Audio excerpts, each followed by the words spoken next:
This is the Broadway Boys podcast, and we are back with episode 80 as Andy and I come together on this beautiful Sunday morning, Sunday afternoon. And I have to say, this weekend was a glorious weekend. Weather-wise, you couldn't ask for anything better in November. And Andy, how are things going? And how have you been this week? I've been good, man. Like you said, I just had the dog out. I'm wearing a t-shirt right now. It's beautiful. It's been a beautiful last 3 or 4 days.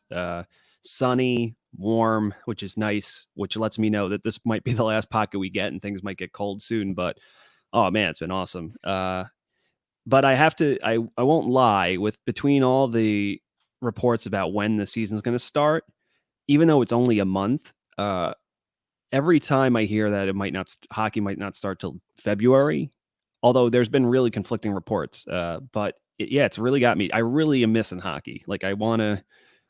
We got Alexis Lafrenière. I want to see this kid in camp. I want to see him in a Rangers uniform. I just want to get back to hockey. And even I know the NHL is looking at the first, and I can deal with that, especially as the holiday season comes around. If you see teams have their training camps going and optional skates and all that, like it makes me excited. But if it's not nothing till February, I don't know, man. Obviously, we'll have the World Juniors to hold us over with their bubble in Alberta. But Yeah, yeah, I mean, I just can't wait to get back to hockey.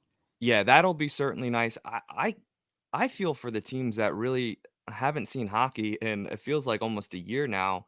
At least we had the hype of the Rangers entering the bubble. Obviously, that didn't work out, as planned with the Rangers kind of having a big dumpster fire there. But yeah, I'm super excited. Rangers are one of the teams that I think every hockey fan has to be so curious and intrigued to look at because of our younger players, the dead weight that we've kind of released and got off our train here. So we're on track to really be an exciting team to watch, and I'm not saying that because we are Ranger fans, but I mean there's very few teams that have this aura around them, and I think the Rangers are one of them. Yeah, I'd absolutely agree with that. I think, like I had said up top, that everyone is curious to see how Alexis Lafreniere is going to acquit himself, especially considering Hughes and Kakko maybe had a more difficult time, but he is definitely in the most advantageous position a first overall pick could possibly be in. He's on a team that's not a bottom feeder. He can be insulated. He is a bit older. Birthday. He's had plenty of time to rest and train, so it's not like he should have I mean, I guess the opposite could be true in that not playing organized hockey since March could hurt him. But yeah, at this point we don't know if the Rangers will release him to the World Junior team for Canada. But even so, yeah, it's just fascinating. Finally having clarity in net. They're going ahead with Georgiev and Igor. Everyone's a year older. I think the young guys maybe have more expectations and should be ready to step up. And yeah, I mean, there's plenty of those young guys. Even if just one or two of them takes a step forward, as long as no one really regresses really bad, it should be really interesting. So, as a Rangers fan, I'm obviously very excited, but we need some clarity here about when the season's going to start. Like I said, there's conflicting reports. The NHL is still wishing to do January 1st date, but obviously there is multiple obstacles in the way, especially if the pandemic doesn't seem to get into. We're getting spikes across the country and in Canada. But who knows? I mean, if we get some good news this month about a vaccine by either Pfizer and Johnson & Johnson or any of those other companies, who knows if it maybe makes teams more bullish on saying we can probably pull this off, even if it's looking a little dicey at the moment. And I just can't imagine teams having the appetite to. I know a few owners have apparently gone to the league and said, without revenue, in seat revenue, we, it maybe doesn't make much sense for us to do this, but their TV deal for the NHL and NBC is coming to a close. They need negotiating power and bargaining power. So I think it's in their best interest to make sure the season happens one way or another. So, but we'll see. There's a lot of balls up in the air. But we said that about the bubble, and they found a way to get it done. So hopefully they can get it done And here. and not only get it done, they got it done successfully. I mean, you gotta applaud. I mean, maybe because where we were in the middle of the uh, ground zero of this pandemic outbreak in the United States early on,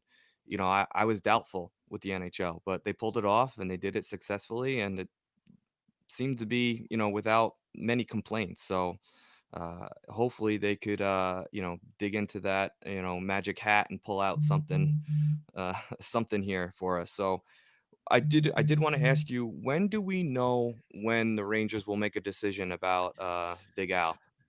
So I had heard that yeah, because Tom Rennie, our old friend, is involved with Hockey Canada, and he had apparently reached out to Gorton and John Davidson to ask, and this was last week. And then I think it was reported that the two parties would come circle around in a week's time, which is about nowish. But I think Okay. at the same time, we've been hearing that the league within the next, from maybe a few days ago, within the next 7 to 10 days, would have a decision on announcement on when their projected start date is. And I think that's the big thing. If it's January, if they're committed to January 1st, I think Lafreniere doesn't go.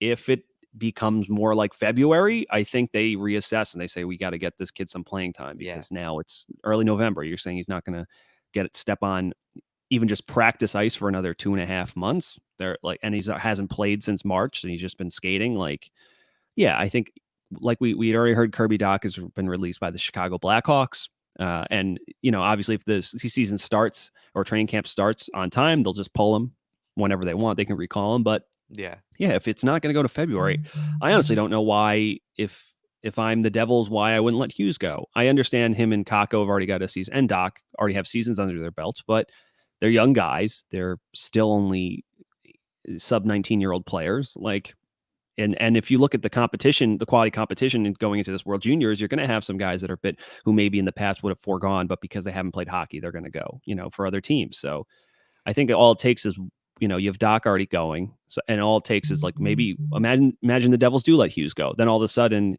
the quality of competition's higher, and it might be worth it a while for Lafreniere or Kakko to go. But it's gonna be fascinating to watch. So a question just popped into my head, and there doesn't seem to be much controversy around these younger players going to go play. Why is it such a big deal then with the Olympics? Listen, these young kids are obviously the young future stars of these organizations. Why isn't there uproar about, from the owners about letting these kids go play in this tournament? But when it comes to the Olympics, everyone all of a sudden has a, you know, eh, yeah, everyone all of a sudden, I, gets crazy with like these players possibly getting hurt. I think when it comes to prospect development, it's a much easier sell for owners. You know what I mean? To be like, this is Yeah, if this like you've invested time and money into this kid, he can't not play for this long. I think the circumstances around it are a little bit different. Whereas a projected Olympics is during time when they should be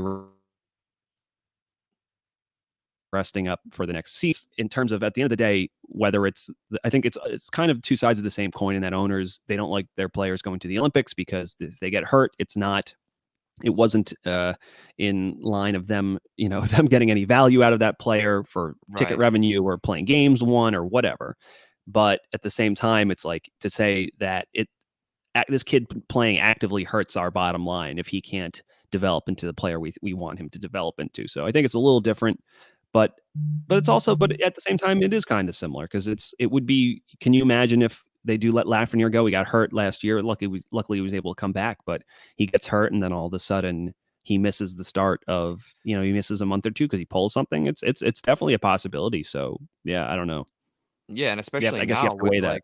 like with these kids really not playing as much hockey as they probably would like them to be playing up to this point in their development. So, yeah, obviously there's so many sides to this, and I'm just excited for hockey in general, whether that's obviously the World Juniors, and it's a special time of year, the end of December. Usually, you end up watching, the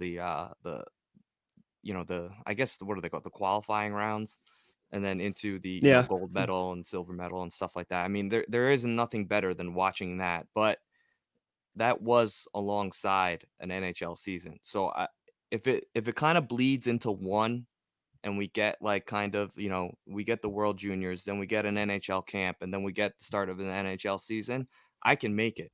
If you're going to tell me that there's a bigger gap in between that, I don't know. It's going to be tough for me. But No, I feel the exact same way. And I I think, like I said, the biggest thing is these kids haven't played. Some of them haven't played since March. That's a long time, Yeah. and yeah, you've seen what preseason hockey looks like and how sloppy it can be. I mean, with young guys like this, yeah, those especially if you're in an empty arena with no, I don't know if they're going to pump in crowd noise like they did. They might just literally borrow the NHL setup, and I wouldn't be surprised if the NHL is lending as much of maybe their live Yeah. event people, because you have to imagine, the IHF has money, but at the same time, I don't know if they it's like the cost of doing something like this. I think it's, yeah, especially just to have all those players in. I wouldn't be surprised if the NHL is footing at least a small portion of the bill or has some Oh, yeah. stimulus to help them out. But Oh, definitely. And this is like, you want people to get excited for this tournament and then get excited for the NHL season. I think finally all eyes will be on the World Juniors without the NHL kind of being there also. So, this is going to be, every hockey fan's dream. And I think the ratings will be off the charts for, viewership. yeah, the funny thing is, I obviously pull for Team USA every year, but this season there's a potential that on Team Canada you could have Lafreniere, if he's there, might be the captain if they can guarantee he's going to stay the whole tournament. You're going to have Braden Schneider most likely will make the team. Matthew Robertson is a possibility for the team. Dylan Garand might be one of the goaltenders. So potentially, four Rangers on Canada's team. It might be hard for me not to root Are for them they a little are bit. they expanding those rosters as well? I think so. I would imagine they are. If they're going to be in a bubble that you're going to need, and someone goes down, you're going to have to make sure you have adequate replacements. So I assume they would. Um, Yeah. And if that's Um, the case, it might be interesting. Maybe a Brett Berard might have an outside chance to play for Team USA, who might not before if it was a compacted roster. So yeah, I don't know. I assume so, but like I said, if it comes down to USA Canada, it's like I want those players to do. I want to see Lafreniere light it up, but I love I bleed red, white, and blue for when it comes to World Junior. So it'll be interesting. I'll be conflicted. yeah, no, for sure. I mean, again, I mean, it's the selfish Ranger fan in me. It just kind of wants, Lafreniere just to rip it up, and it's just like we've never had this before. So I'm all in this year on Lafreniere. I don't care what jersey he's wearing. I root for him. USA is great, but again, like if the Devils let Hughes go, you know how awful it is to do I root for Hughes and Team USA over Lafreniere? It's like Lafreniere is my baby. Like he is right now, like the biggest thing for me with the New York Rangers. Like I'm dying to see this kid in the red, white, and blue. I'm gonna get a chance to see him hopefully play for Team Canada. Uh, it'll be definitely conflicting, but holy cow! I mean, I'm so excited for this kid, and I just got chills thinking about it. I Yeah, did. and I think, like I said, this tournament has there's potential for it to become just because World Juniors is awesome, no matter what. The Yeah, enthusiasm of these kids, some of them, this might be the highest they reach because obviously just law of averages, all these kids, even though they're prospects, even on powerhouses, there's no guarantee that there's so many guys that are like world junior legends, but at the same time, they don't do much in the NHL. So, just to play at this level, it's a shame they don't get the screaming, yeah. the energy of the fans, but I just, as a hockey fan, just dying for something to watch. It should be exciting. And I think once we hear about that projected start date, we'll know if teams with recently drafted players will be more inclined to release their young prospects to go, even if they've been there before. Because Lafreniere, although he's got nothing left to prove, or a Kakko, yeah, if there's going to be no hockey till February, just let him go. Yeah. So, all right. So let's get into kind of like the first segment here that I wanted to bring up. And it does have a lot to do with, the Rangers youth and younger talent and just the organization as a whole, really. But I've seen a lot of things on Instagram about hockey rankings. I mean, the Talking Hockey account is a great follow. I suggest following them because their hockey content is great. But I do have a couple problems with some of their rankings. Now, it's my problem started early about probably a month ago when I texted you um a screenshot of one of the rankings, and about 2 or 3 followed after suit, with Fox not being listed on any list of young, good defensemen. No one will recognize this kid as they won't put him even in the same sentence as Makar and Hughes. And I'm not saying he's better, but come on, you're telling me that this kid isn't a top 5, you know, young defenseman in the league right now? I mean, he is. I totally agree with you. Yeah, I don't really understand it either. I think you saw for he had plenty of Calder votes. Most of the time they were fourth, third, or fourth place votes, but he was in there. Yeah, I just think he's a victim of a few things. He's not flashy. He's a cerebral player, so he doesn't have that pop. I think there's a reason why, whether it's Makar and Hughes, just with the skating and the dynamicism and or even like Nathan McKinnon, just is so much. He just pops out of your screen, so it's just kind of easy to give those guys the love. But at the same time, Fox is just, you look at his point totals this season, and nothing lofty, but you understand that where those other on those the teams that Makar and Hughes, they were given a little bit more runway early, whereas Fox kind of had to work his way up because that's kind of Quinn's MO. Ice time was hard for him to come by. He wasn't getting power play time initially. I think he was getting power play 2 time, and that second unit, I barely really saw the ice. I think Quinn Yeah, only no. really put him out.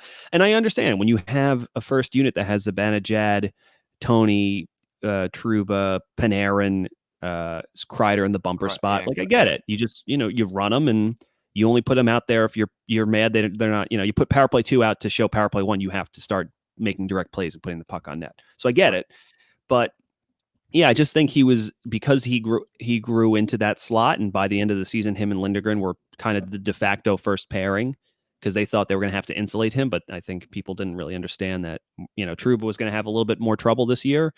Brendan Smith didn't really know where he was going to slot, and Marc Staal is more cooked than they initially thought. So yeah, I think there was a lot.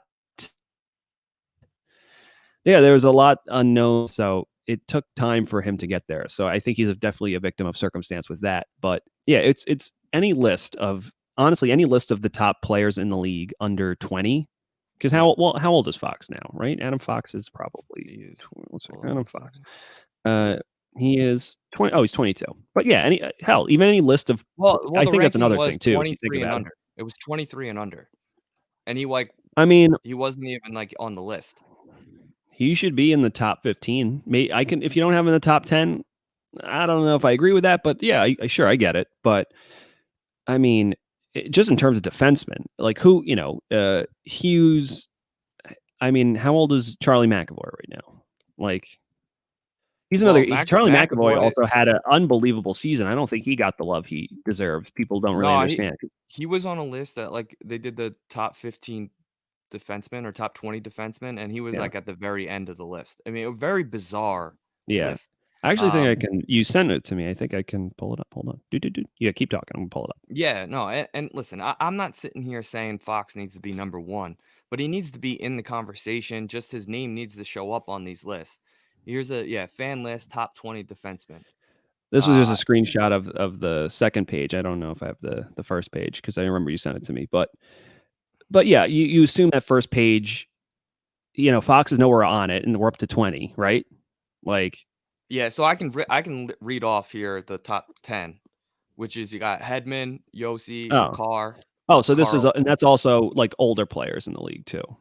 Well, this one, yeah, this one's not, under 23, but he wasn't Okay, even on the under 23 was, um yeah, Fox wasn't even on, like, a top 20 list on that, I don't believe. Because, like, even in the comments, they're like, "How do you not have Fox here?" A and no, I agree. I even commented on it, and I said, "Fox, question mark? Like, this list is a joke. Like, how do you even not even have him in the discussion?"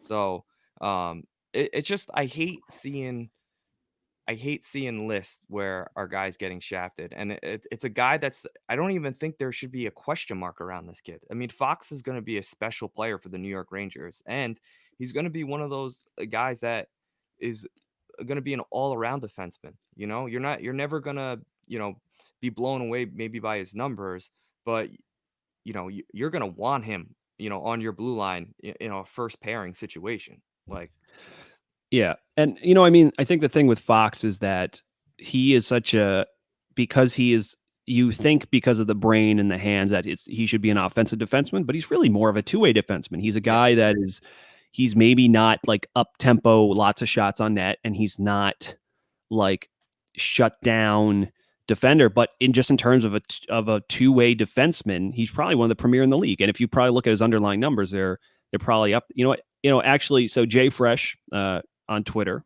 He's a friend of the Hockey Podcast Network. He's been on a few. We'll actually should try to get him on one day. He's very good. I think he had a here it is. Oh, I got it. I'm gonna share the screen right now. Damn it. Here we go. You see? Can you see that, James? Is that coming yes, up? yep, yep, Look at that. Adam Fox is already among the league's best two-way defensemen, an elite driver of offense, transition player, passer, and zone entry defender. He didn't start in a top four role like Hughes and McCarr did, but he earned it as the season went on. So, 22 years old, projected WAR 2.7. His role is third pairing defenseman at the start of the year. But I mean, Jesus, if you look at his offensive and defensive differential, like at even strength, look at that. It's crazy, and that's the percentile he falls in the league. yeah, 99% enough is expecting to go. Like, it's stupid, and that's coming it's, from a season in which and you let's look just at his say shooting percentage too, like, yeah, I mean, let's face it, the Rangers' defensive zone coverage as a whole, as a team, was awful. So to see numbers that, for Fox at such a young age, being able to handle himself in a team that, let's face it, struggled defensively all year long. Yeah, they did very well and probably overachieved on the offensive side of their game, but again, defensively, we kind of let our defensemen out to dry with given our forwards playing the D zone. So anything yeah, any numbers that you see like that, obviously, i- it's exciting because, yeah. that is our future. He is our future. Yeah. I will say, watching the play-ins, I think he struggled a bit as the things clamped down and the pace got a little bit quicker. He's not the most fleet of foot. I don't think that'll ever be a problem moving forward. I just think it was a bit of there was an adjustment he had been off, like everyone had been off, and I just think not knowing what to expect. He's a guy that he's very much a rhythm player, I think, with the way he thinks the game, and he like relies on his poise to like let him hold on to the puck longer. But if you take away time and space that quick, you have to be ready to do something with it. And because he doesn't have explosive escapability, I think it creeped up on him a bit. But I don't obviously don't worry about him because I just think it was more of an expectation No. thing or not knowing him. Yeah, he'll be fine. But yeah, if next year, I think if he still has that, if he has the full confidence of David Quinn and starts off from the get go, I would not be surprised in the least to see that he is among, everyone's going to be like, oh my God, Adam Fox really emerged this season. When in reality, he's already done it. It's just, he, like you said, he's third pairing. He started off with no power play time, and then he still, by the end, he started, rocketing up the the points board for defensemen. So, and yeah, and just the other thing is that the fact that he's a smaller guy, but he defends so well with his head and his feet and his stick, and just the poise and breaking out and just making those perfect little passes to the open man, or either just little chips off the board, just getting the puck where it needs to go to advance it up the ice. It's McCarr. McCarr is a guy that the offense is obviously tremendous, but if you look defensively, he's at times he's kind of had a little bit of trouble. He's got a lot of, like Tony's. There's a lot of riverboat gambling in his game, and sometimes if you're going to carry that puck up the ice that much, it's good because you can be an elite transition driver. But at the same time, it's like you can be very heavy on turnovers. But Fox, not for a guy who possesses the puck as much as he does, doesn't really turn it over too often. He's a very accurate passer, and he's a very smart decision maker. So yeah, I think this by the end of next season, people will see the light on how good Adam Fox truly is. Yeah, and it's tough to judge them in the play-in round. The Rangers as a whole struggled that whole series. I mean, they got exposed for, what they were, a young team that lacked experience. And uh, it's great that we have Panarin and Zibanejad to win us regular season games, but um, the playoffs are more of a team game, and I'm glad Fox got that experience because moving forward.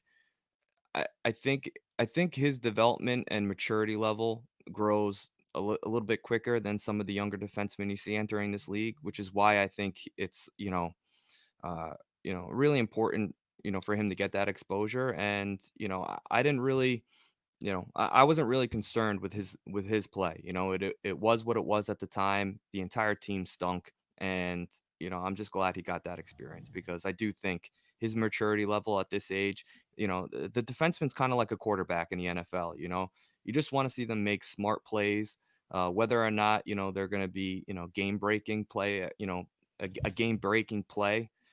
You're not always going to get that. Not everyone can be as explosive as McCarr, as Hughes, but to see a well-rounded game like Fox puts him in any discussion for a top young defenseman in the league, even just overall defenseman in the league. Yeah, and we've said before that even though I'm mad that it seems that he got robbed of some personal accolades, or maybe gets highlighted for how good he is.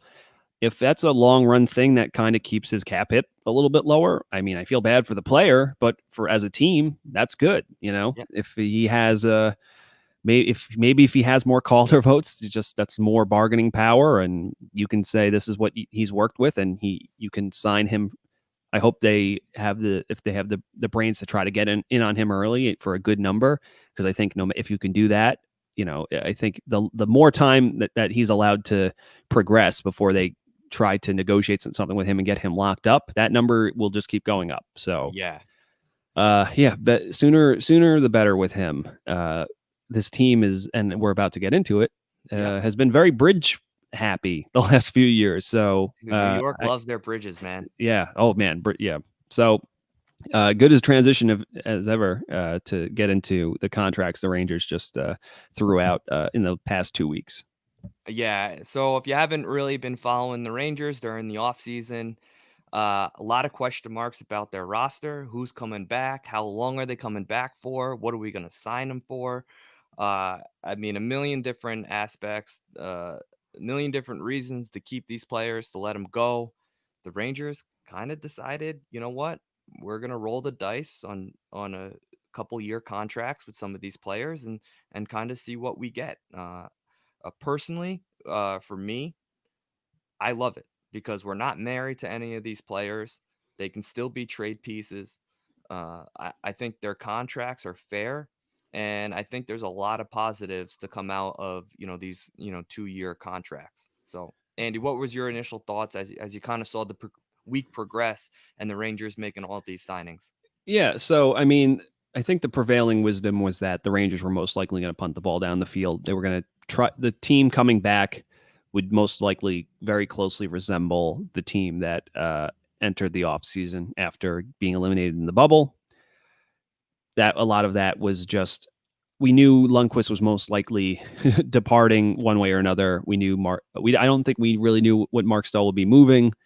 We didn't really know until that we were getting Alexis Lafrenière. So that was a player coming in, but we also didn't know they might sign for a Jack Johnson and a Bitetto to try to compete for those bottom spots. But yeah, it's pretty much on paper. It's very similar. Obviously, no Jesper Fast, but just more opportunities internally for some guys in the system, a Morgan Barron, a Patrick Kodorenko, a Tarmo Reunanen. So, but yeah, pretty much on paper, same team coming back. A lot of uncertainty, especially with a static cap and what's with the pandemic and just the state of revenue around the league. So you had to figure that the league or the Rangers just wanted certainty. I think a big part of it, they signed Chris Kreider, not knowing Alexis Lafreniere is going to fall into their laps. In their mind, they're going to try to push for the playoffs at the time, and they probably most likely bet on drafting anywhere from 15 to hope for, in their minds, hopefully the closer to 30. If their run went well. And that's a player that doesn't step into the NHL immediately. You don't see him for 2 years, the minimum. However, they win the lottery, so now they had just given Chris Kreider a $7 million contract for 7 for 7 or whatever it was, or 6 point whatever for a 7. So now I think, and they were locked into Trouba, not knowing, thinking that he was going to be their number one right pairing guy. He struggles a bit, but Adam Fox kind of emerges, and Tony has a fantastic season. It kind of changes perspective in the eyes of management. And so I think just having that happen, they're in their minds, they're like, we can't lock anyone off. It just they had been burned, a few times just locking some guys into high profile tickets. So I just think they they needed to punt the ball down the field.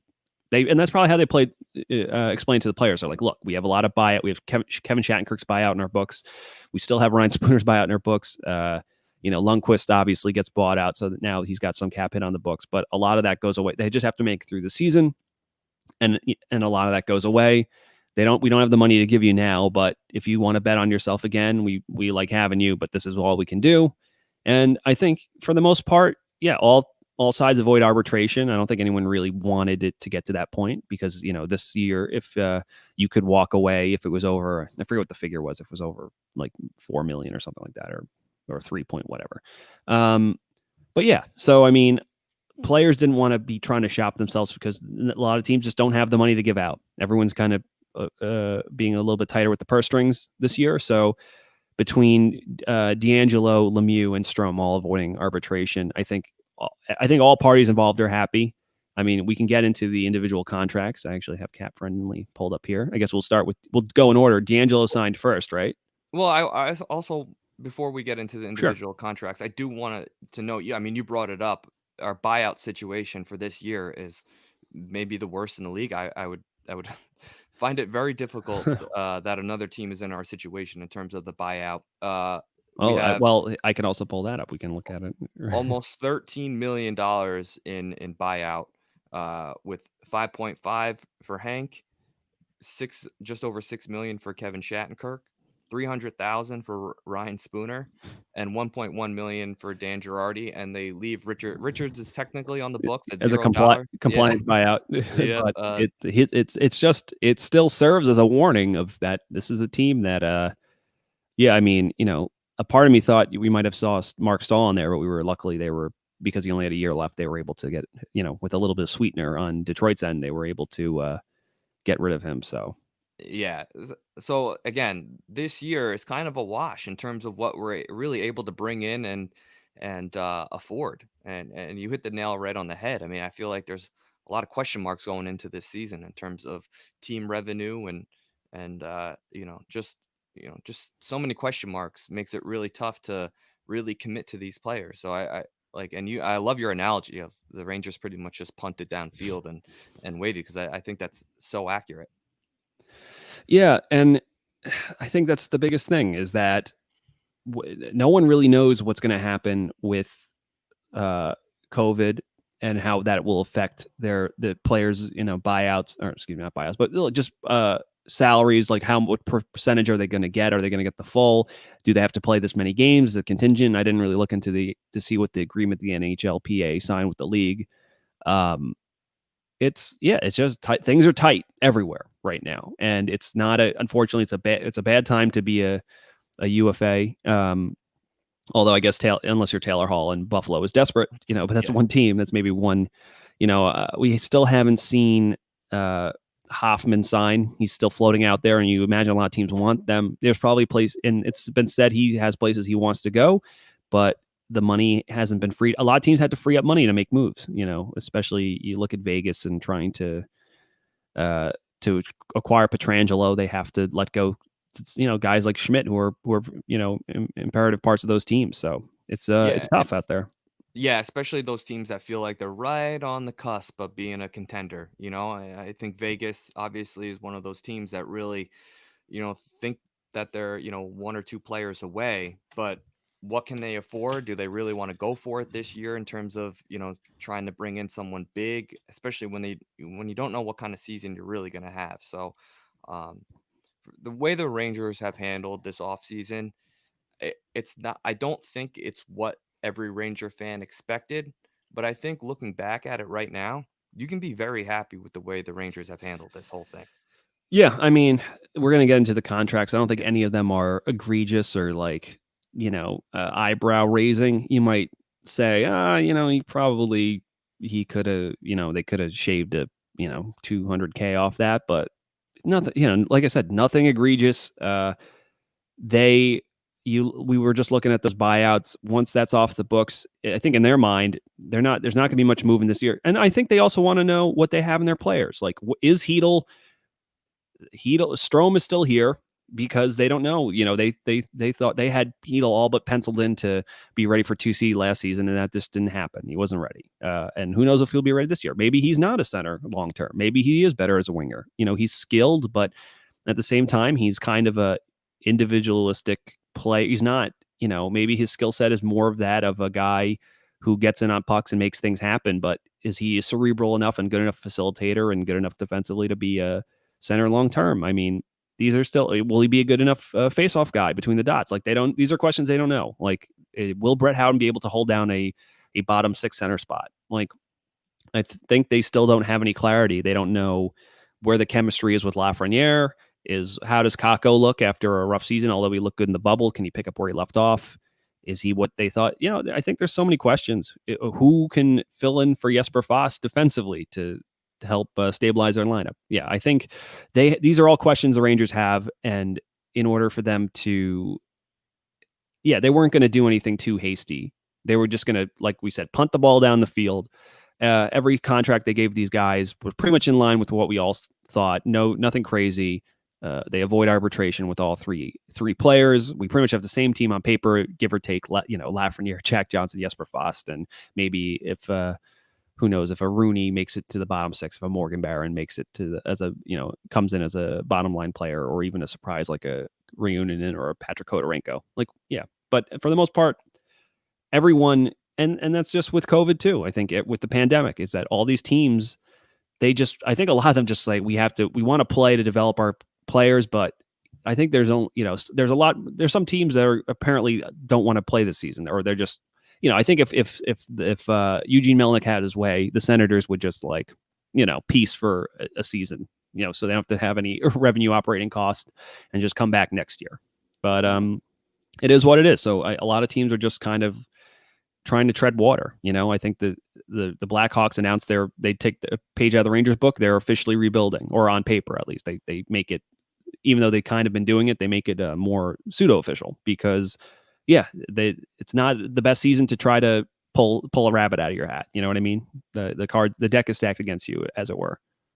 Yeah, and so let's get into like a little bit of these contracts. I really want to start with Anthony DeAngelo, Tony D. Probably the most controversial contract out of the three main ones that got signed this past week. Only because of his performance the last season, and his ability to put up these numbers. And I don't know, Rangers signed him for 2 years, 4.8 per. I think it's an excellent signing. Given our talent in our organization at defense and the kids that are coming up, I think it's really important that we don't marry two defensemen. We've already married Trouba. He's here for And 8 million. and that might not, and that's already not, if based on just one season, not saying he can't rebound, but that's already looking, they signed Jacob Trouba thinking, not knowing what they have in Fox, not knowing that DeAngelo was going to break out like he was. They in their minds, he was going to be their number one, a first pairing defenseman who was going to play on the power play and be a quarterback like he was in Winnipeg, just bombing from the points. He had those lofty point totals. But now he's not the best option there. They take him away. So all of a sudden you're paying him all this money and he's not doing the things you signed him for. So True. In his defense though, I think one benefit, number one, is no Skjei this year. I think oh yeah. there's too much of Trouba and Skjei trying to make it like the friendship duo. We're best friends and we're gonna play in the NHL together. Yeah, And there was a lot of, are you going to take it or am I going to take it? Am I rushing the puck? Are you rushing the puck? Are you going to break it out or am I staying here? Yeah, I think there's less of that. And listen, Trouba was our best defenseman in the bubble. absolutely, yeah. And that's the thing with him, is that he's a guy, and we've talked about this before, that he plays his best hockey when he's like in it. When he's like, when the house is on fire, he's good because he feels pressure. He kind of rises and he rails against a bit. When he's physically engaged more and he has to play a little bit nastier, he's definitely better. He skates more. He's less of just slowly floating towards the crease and looking left and looking right, looking left and looking right, and just keeping his feet planted. Because when we see that Jacob Trouba, where you're on a Tuesday night at the Garden against the Vancouver Canucks, like that Jacob Trouba, if that's the one we're getting, we're in trouble. But if you get the guy that, it's especially those games against Carolina, how chippy they were getting, that's the Trouba you want, because that's when he's playing his best hockey. So, and I definitely get it. That nastiness and the big hits and the things like, yeah, and the steadying there, yeah, that is worth a few more dollars on the cap hit. But at the same time, it's like, to your point, James, is that I don't think the Rangers want to marry themselves to anyone until they know what they have. And, they have probably the most promising pool of young defensive prospects yet to enter the league. Maybe you can argue that Ottawa is in a similar boat because they have names like Brandstrom and Bernard Docker and all these guys who will join Shabbat. But the Rangers are up there too, with Lundqvist and K'Andre Miller, and now Braid, coffee. Braden Schneider, Matthew Robertson, Zach Jones, Tarmo Reunanen, and they have such a excellent crop of promising young defensemen, and who knows how they'll slot in or if they'll be better. So do you really want to block the way for these guys, or I think they want to put themselves in the best spot to determine who will be better, who projects better ultimately, or even if all players involved are good, but it's like you have so much of this shade and now we need a little bit more of this. Maybe they need, because the Rangers were the number one defensive team in terms of defenseman scoring last year, correct? Right? Yeah. So, they got the offense solved. It's just the defense, they were bottom of the league, or close to it. So they're bringing in from Jacques Martin to hopefully give that overhaul with Ruff's departure. And yeah, as they have plenty of guys who can move the puck, it seems. So maybe, to your point, maybe it's like they just have to make sure they can see what they have in their coloring box, Yeah, and listen, it's hard to find a person that's, pro Tony D. I love the guy. I thought, the aspect that he brought to the New York Rangers was excellent. Am I surprised he didn't get moved? A little bit. I thought there was a lot of teams that could have used a player like Tony DeAngelo, especially Vegas, but that's Yeah. not the direction that they headed in. So there's a couple points about the signing. Yeah. Number one, it's short term. He could be used as a trade piece. I don't think his contract's that overwhelming that a team that's competing for a Stanley Cup wouldn't be able to find room for him. So I think that's definitely a plus. Mm-hmm. And second, listen, you have Trouba making $8 million. Do you really want Tony DeAngelo making all this money long term when you have so many young stars that will potentially need to be signed for the New York Rangers? I mean, listen, I appreciate Tony D's game, but if he's not having a good season offensively, then there's really no point in having him. Like, he's not some guy that's going to be able to go out and shut down another team's top line. That's just not who he is. That's not his makeup as a defenseman. And it just seems like we have the offensive defensemen that seem to be coming up. We have all these promising young forwards. It's like, yeah, he can bring in that extra dynamic, but I don't think it's going to be he's not going to fit the Rangers DNA 4 years from now. Yeah, I just think when you have, especially with Adam Fox, like if you have a Torrey Krug, like a guy who, you're really trying to split your time between your excellent two-way guy, if you're Boston, you McAvoy and Chara, which are more of your two-way shutdown pairing. Chara kind of guards the house.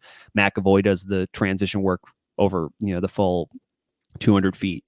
And then you have Torrey Krug out there where he's handling, you try to maximize his puck moving potential. And Fox has that in him. We've seen it. And just maybe his offensive highs are not going as high as DeAngelo, but at the same time, just in terms of that, his defensive impact is better and he can reach it closer. You know what I mean? He can maybe just finish 10 to 15 points behind Tony, but just defensively, his impacts are so much better.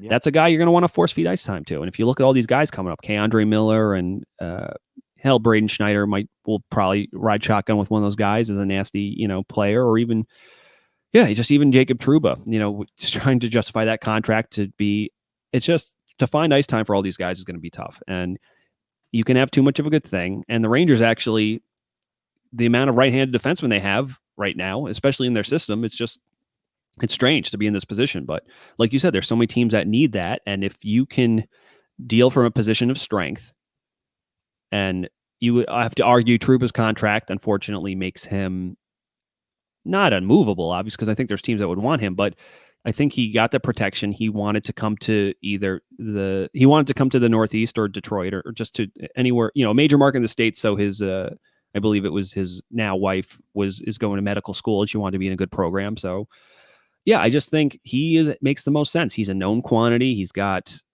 point production proof of concept to shop to other teams. He's right-handed. He creates offense. You look at the market, Torrey Krug, uh, I guess Pietrangelo is a different type of player, but still, teams want players like this, and definitely has the most value, especially that he's not too old. This is, his cap hit for the next 2 seasons is very eatable, especially if the Rangers ever had to retain on it. Can you imagine, just needing, if you're a team that's going into the playoffs and you're strong, but you look at your power play and it sucks. That's the one thing that's about you. You're just a sub power play team, and you bring him in as a quarterback, that solves a lot of your problems. So, yeah, I think between his contract and the ones they gave Strome and Brendan, they're all very tradable. And at the same time, though, they have the option to re-sign these guys too. I think if it comes out that maybe K. Andre doesn't pan out the way we thought he does, or who Yeah, knows? I mean, Tony is a restricted free agent at the end of the 2 years. Yeah, So, um, again, though, you also don't know what the future has in store. Why marry Tony DeAngelo when we could bring in really maybe a big time number two center, Jack Eichel, and and you're gonna have to skim skim the salary somewhere else. You have all these young defensemen coming up that seem to be pretty promising. I'd rather have them on their ELCs yeah. and then bring in a number two center and save a few money, a few dollars elsewhere, defensively. Yeah, and I mean, I guess with the talk of Tusi, that kind of brings us to Strome. Yep. This was the interesting one because this was the only one I thought the Rangers might walk away from. Like there was no chance they were going to walk away from Tony just based on his age and the numbers he put up. Strome, everyone, you could sense the trepidation from the fan base. You could sense the trepidation from the organization. Even just comments that have been made publicly and on MSG Network. There's even a video I think on YouTube that's like, is there a chance the Rangers do not resign Ryan Strome? It's like a video on YouTube, which is through MSG Network, which is obviously trying to get a message across to the player and the agent. But look, I mean, like I said up top, that there is a lot of uncertainty with the young guys ready to ascend to these positions. Obviously, there's also trepidation with Panarin has a Hart caliber season, and Strome because of it, Strome being attached to his hip has a good year. And yes, I will not discount the fact that Panarin has his best season with Strome. That's got to be worth something, and it is. But if Panarin maybe just doesn't hit the highs next year and he becomes just like a 90-point player, and all of a sudden Strome is just a 50, perhaps even 40 to 50-point player, all of a sudden that changes the math a little bit, and you look at it just differently. So, yeah, I think everyone kind of understands that in a perfect world, Ryan Strome is not your second line center, especially if you're a contender. The Rangers understand they're not there yet, and they want to start making waves and making inroads towards the playoffs. So he's the guy. He's not Mr. Right, but he's Mr. Right now. So them getting him at under 5, I was happy. I thought I didn't want him. I thought if they awarded 5, the Rangers would walk away. Hell, I even thought if it was like 4.8, they might walk away. But like I said, you get them pretty good at 4.5 for 2 years. It's tradable, especially with retention. Especially for a team. Hell, if a team is just looking for a guy, like if you're a team going to the playoffs and your second line center's hurt, but he might come back, you just don't know when. Like Strome is a perfect guy. He can Yeah, drive. depth guy, absolutely. He's shown that he can play with if you're one of those teams that you're like, we're too top heavy, we got to spread things out. So Strome has shown he can play with skilled players. That's actually where he does his best work. You can't. He's kind of a top 6 or bus guy. He struggled. He was good with Tavares initially with the Islanders, and then he kind of they wanted him to be a true line driving second or third line center, and it wasn't his thing. But lo and behold, it's that he was pretty good last season for the Rangers. He was even better this year, and he's a guy that he has a good mind offensively for the game. So when someone else is carrying the mail, he knows where to be and how to help back him up the best he can. So yeah, I think that's super valuable. And I think there's teams that want that. If they want to spread it, if they're top heavy and they want to say, we're going to split these guys up, it'd be funny. I think you'd imagine, even though it didn't work the first time, but Yeah. it's like Leon Draisaitl and Connor McDavid. It's clear that the front office has wanted to split those guys in Edmonton, want to split those guys up forever. They just can't because they like playing together because they literally have no one else to play with. So it's weird it didn't work there because I think that's where if I'm a GM that needs to not be so top heavy and try to spread the wealth out. Like Strome is a perfect facilitator of that. Yeah, a couple things when I saw this contract. Number one, again, he becomes a trade asset for the New York Rangers over the next couple years.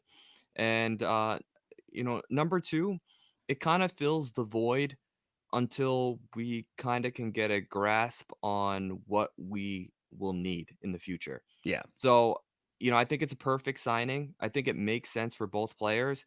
I don't think there's another position out there or another team out there for Ryan Strome that, gives him, this much, playing time and talent around him. You know, eh, where is he going to go where he gets to play with Panarin in a big market, for this much money? I just don't see another situation in which he's a solid a solid yeah. 2C, And if his camp has really sees the writing on the wall and knows that the Rangers Yeah. probably aren't looking to invest in him long term, just when you go to GMs, pull up guys' stats, and if you see his stat line over the last few years, up and down, if he gets at least another season or two with Panarin, and you see numbers like, what did he put up last year? Like He six, around 60 points, something like that. Yeah, Like, so Strome had 18 goals, 41 assists in 70 games. So yeah. So like 59 points. He would have easily hit yeah, 60. if you see 60, 55, 57, or whatever, 53, that's better because if you trade him now, he's not putting up those points again because there's no guarantee he will get put with a Artemi Panarin. So if he's Right. looking to make some, that last contract of his, if he's looking to make some coin, that's his chance. You know what I mean? Is to right now get the Panarin rub, get the boost, and then off you go into the wilderness, and someone will look at that and say, well, maybe he's not this, but he's still like, they'll try to prorate him as a maybe more of a 40-point player than when actuality he might be like really more of a 30 to 30, 40-point player. Yeah, and it's tough too because he's got to bring it this year because if Panarin has an off season, he's gonna get the blame. No one's gonna blame Panarin for having a bad year. They're gonna Yeah. blame the players that are playing with Panarin, and not having Jesper Fast. I know a lot of Ranger fans don't really buy into that kid's game, but overall, Fast did a lot of good for that line and was more of a Yeah. glue guy there than people I think realize. So it'll be interesting to see what Strome brings to the table this year. Obviously, playing with Panarin, I don't think he'll completely collapse. Because I think everyone defending that knows what play to be focused on. So I think it'll create a lot of time and space for Strome, and let's see if he can, put up another 60 points because we're gonna need him to if we want to sniff the playoffs. And then, yeah, Yep. so I Well see you said. pulling up the last contract here, Brendan Lemieux. What were your initial thoughts here?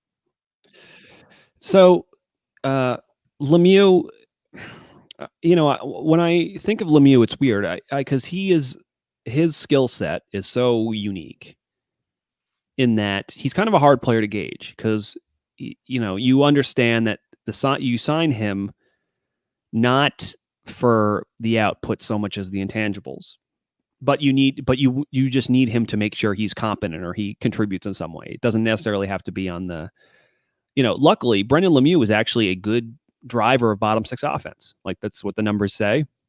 He himself probably is not the he's not a finisher, so he's never going to put up the counting stats, but he drives offense. And we've seen with him that it seemed there was an adjustment in terms of getting more ice time and not being Winnipeg as a young guy. It was like he's even gone. I think he was on DeAngelo's podcast where he's talking about it was hard, like coming up from the AHL. Just they want you to be a guy that they can, they only put you out in short bursts, and you just have to make that impact, and then adjusting to getting more time. And hell, we saw when it wasn't working, and Quinn liked him, he put him with Mika Zibanejad sometimes this Yeah. season, and Panarin. I think he played with once or twice on the off wing, but um, I was not expecting the world because especially like there was no chance in hell he was going to get more than 2 million. I thought that was way too rich for my blood anyway. I think he's worth every bit of this, the 1.5. You know what I mean? Hmm. Uh, I for some reason I thought his base salary goes up a little bit, so he gets more. Not in terms of the hit, but he will get a little bit more next season. And yeah, listen, he's still a young guy, right? Doesn't have where's his age? Yeah, he's 24 years old. Yeah. So he'll be 26. So maybe a little bit older than you'd want to be, but it's still fine. Especially for what he brings. Every team wants their.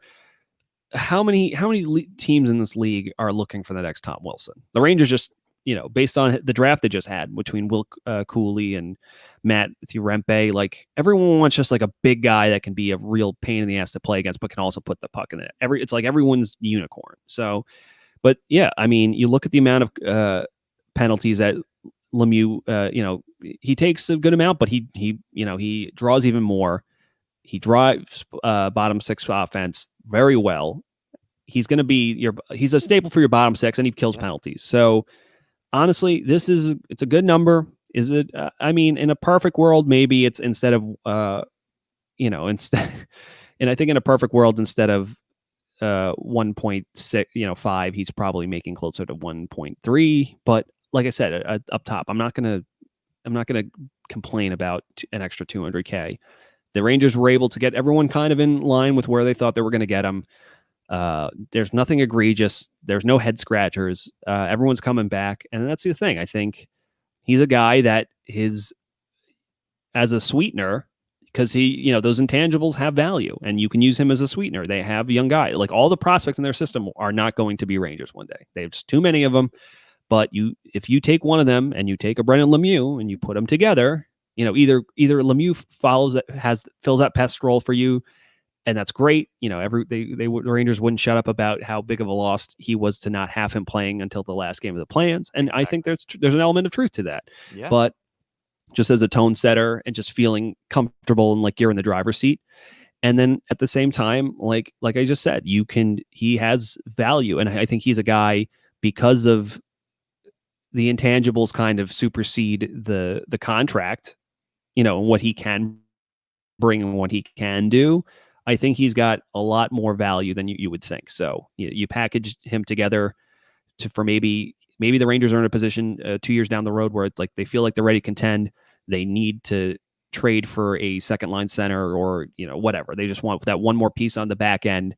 They package a young guy who's just ready to break into the league and Brendan Lemieux, and you can get him. So yeah, like you said, James, all these contracts are tradable, and the Rangers didn't really reinvent the wheel here. They've been burned a lot just because of fortuitous circumstance in the past year. No one foreseeing either a pandemic or players coming to their own, causing some of their signings to change their roles between Kreider now having to fight it out with Panarin and Alexis Lafreniere at his cap hit and Trouba. So they just needed they needed to punt when they punted.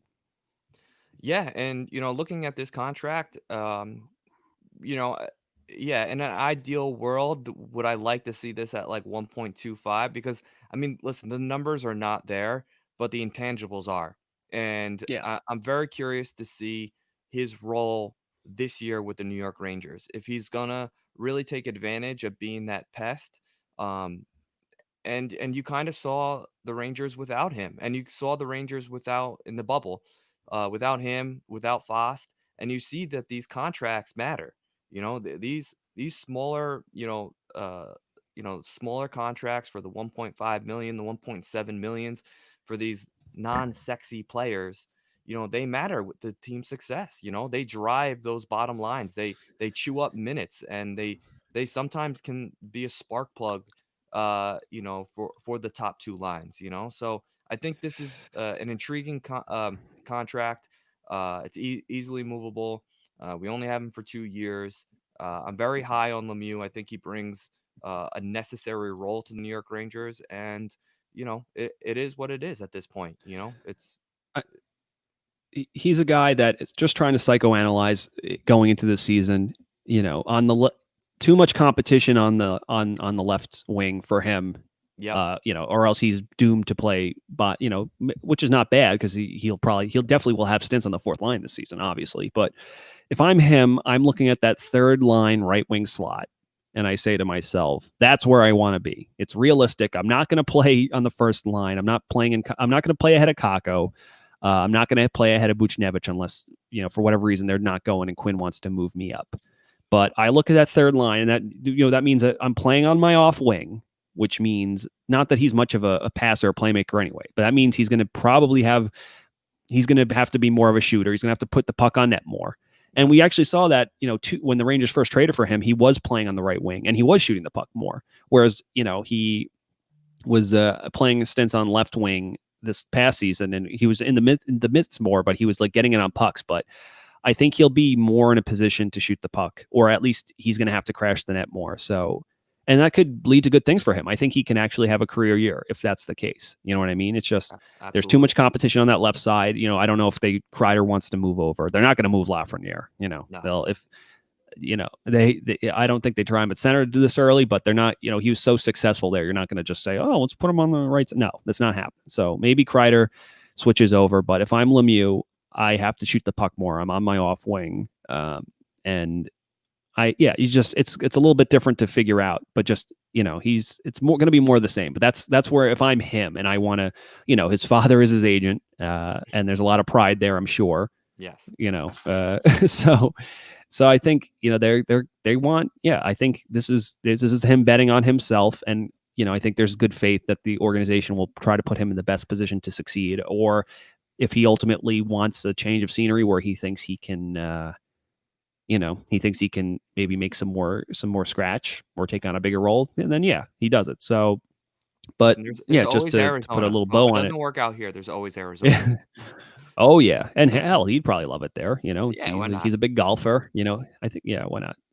He grew up in Colorado, so he's closest to home, right? Or California, I forget. I know is whatever. But it's like you said, it's just he brings such a unique element to this team, and I think he is a guy that I think he does look at it like that. He has to look. He has to carve out his own role, and that's I think how he's going to look at it. So I think him adding some offense would behoove him, and I think the more young forward talent this team infuses, the more beneficial it is to him that he can, like Strome, catch a lightning bolt. What if he?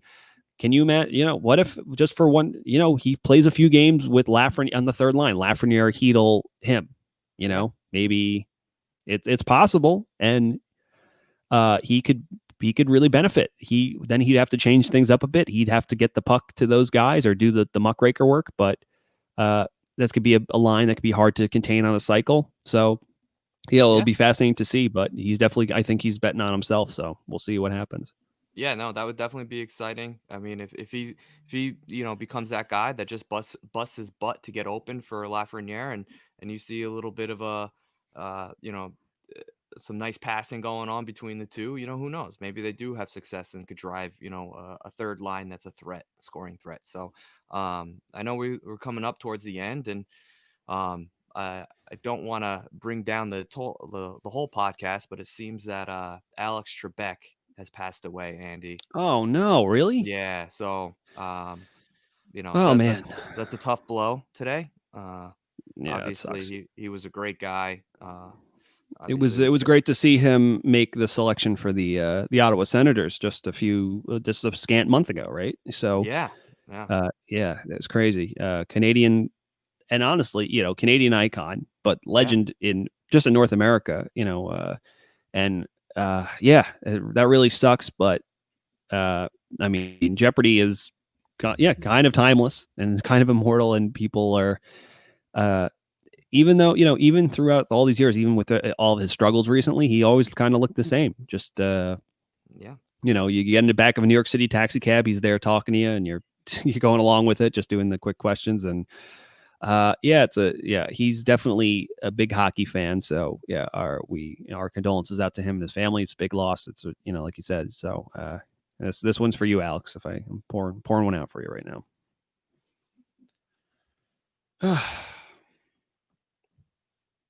Good. James, you still there? Yeah, I'm still Yeah, you here. hear me? That was a good way Uh, to end it, man. oh, we're still going. Actually, Oh, we're still going? I haven't Alright. I haven't ended it. Well, Oh, I I'll thought end it it now almost then. it looked like you clicked the button, so I thought you ended it. No, I didn't. So if you're Alright. watching this, I mean, I might cut this out in the podcast, but I might not. Who cares? No, keep it. Listen, we'll show you how the sausage is made. Thank you for tuning in. For everyone who's watching us live as we record this on Sunday afternoon, thank you.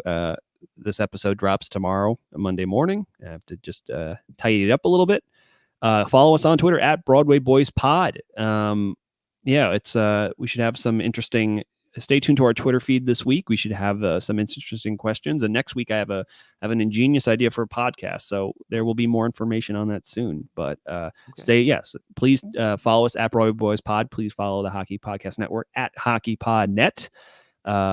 Your home for coverage of every team in the National Hockey League, as well as original content. And yes, make sure you stay tuned for to our Twitter account for more information on what we have going on next week. I think you'll enjoy it. You might even win some free swag out of it. So thank you for joining us, and we will see you all next week.